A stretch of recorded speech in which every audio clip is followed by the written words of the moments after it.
Hello, this is Lye Yosh. Welcome back to Life, Study, Library. Today we're going to be talking about how to decline bothersome offers without damaging the relationship. So this might happen when your boss says, "Hey, let's go out for food," or "Come to the party I'm hosting," and you honestly don't feel like going, but you don't want to sound disrespectful. Think of a time when a situation like this happened in your life. What did you do? Did you go to whatever gathering even though you had other plans? Or did you decline? If you did decline, what did you say when you said no thanks? Now, I'm going to take a wild guess and say that you've probably said something like, "Oh, I'm sorry, I don't have time that day or that time." You used the lack of time as an excuse.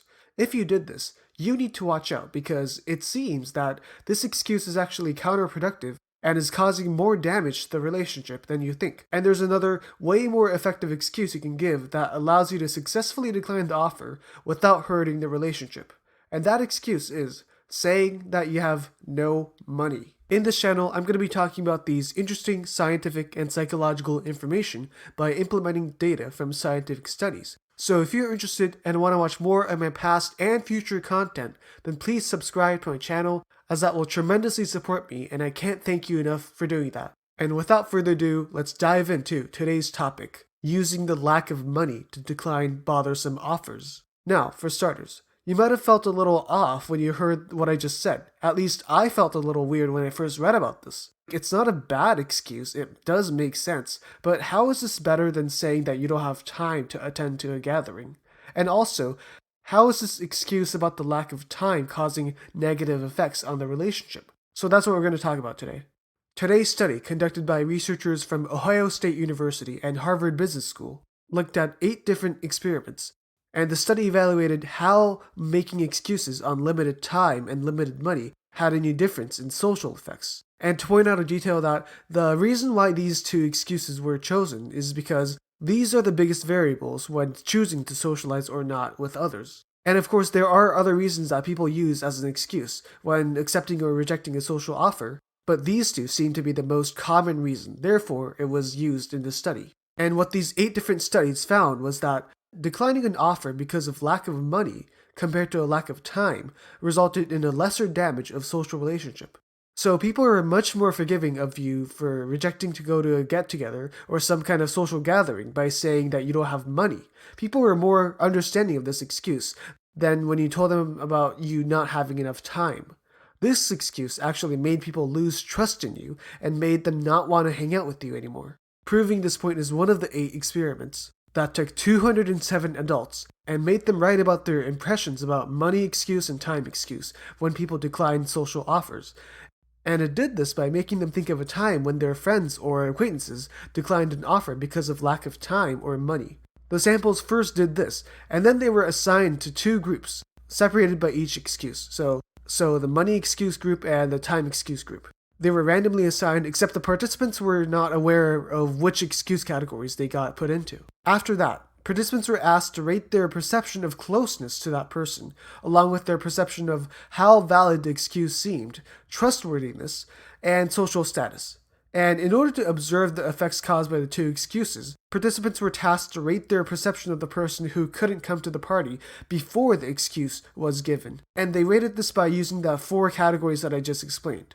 So they basically evaluated how positively or negatively they felt about the excuse given by each category. And the results went like this. So the closeness to the person.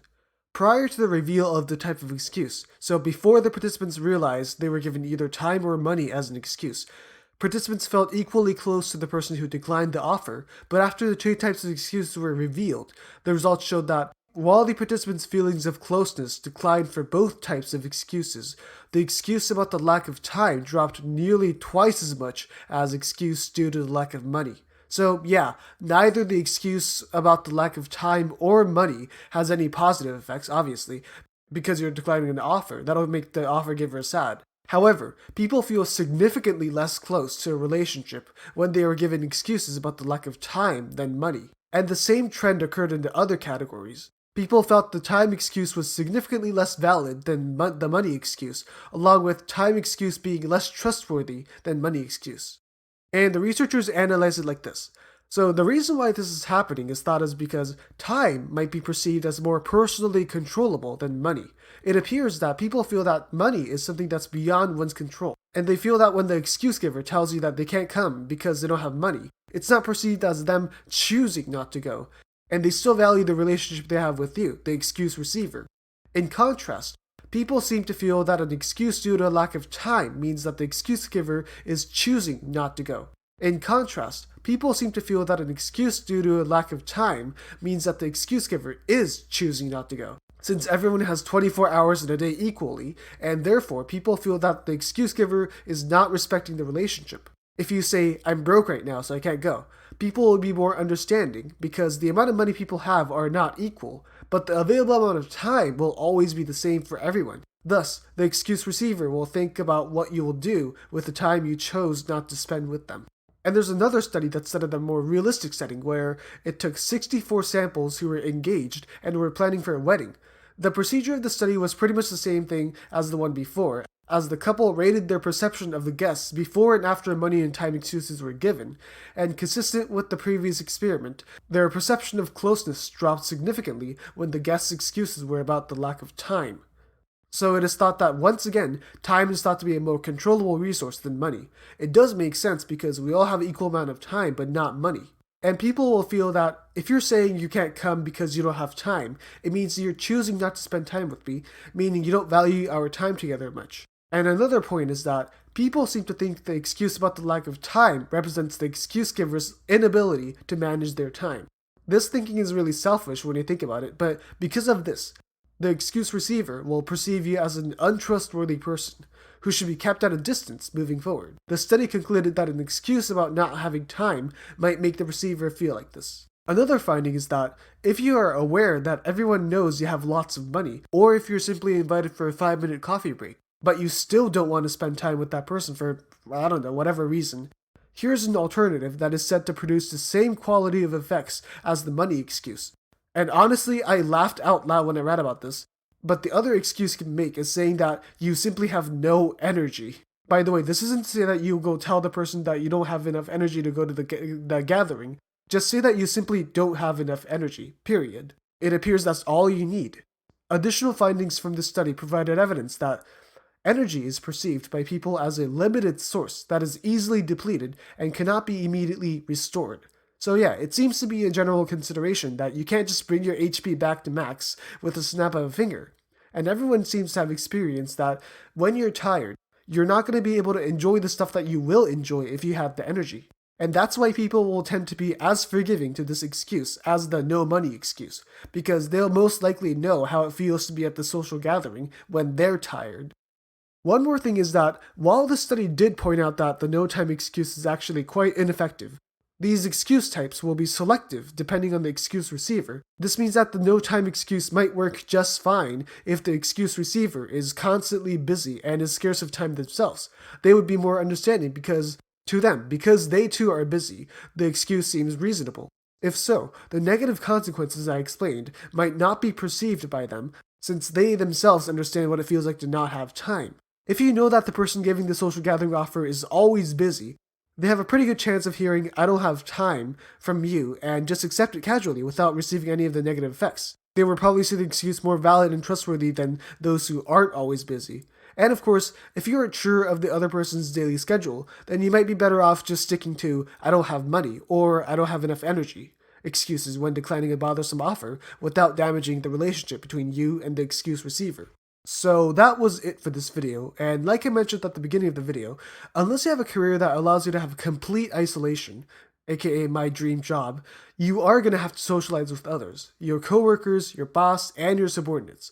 And especially with your boss, and honestly not just your boss at work, but anyone who has leverage over you in any scenario, it's often beneficial to have them on your side so that when you're in need of help, they'll be willing to help you.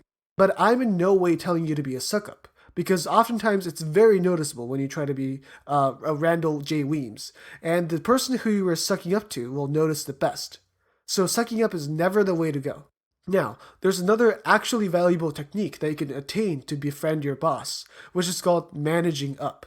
Managing up is basically defined as the better version of sucking up. realistic on scale, and likable form of sucking up. And the main difference is that, unlike sucking up, there's not that much difference between what you say and how you actually feel towards that person, thus making it more believable and trustworthy and likable. And I'm going to make a new video talking about this sometime in the future, so watch out for that. But until then, I do have a number of videos stored up in this channel as of this moment. So if you enjoyed this video and want to watch more, make sure to subscribe to my channel so you can watch all my videos that I have for you and the many more upcoming ones. You can also follow me on Instagram at life.study.library.ig. As usual, I have some book recommendation down in the description below, so you might want to check that out if you're interested in reading some of my picks. And that's about it. Again, thank you so much for watching this video, and I hope you enjoyed it, and I'll see you in another video. Bye!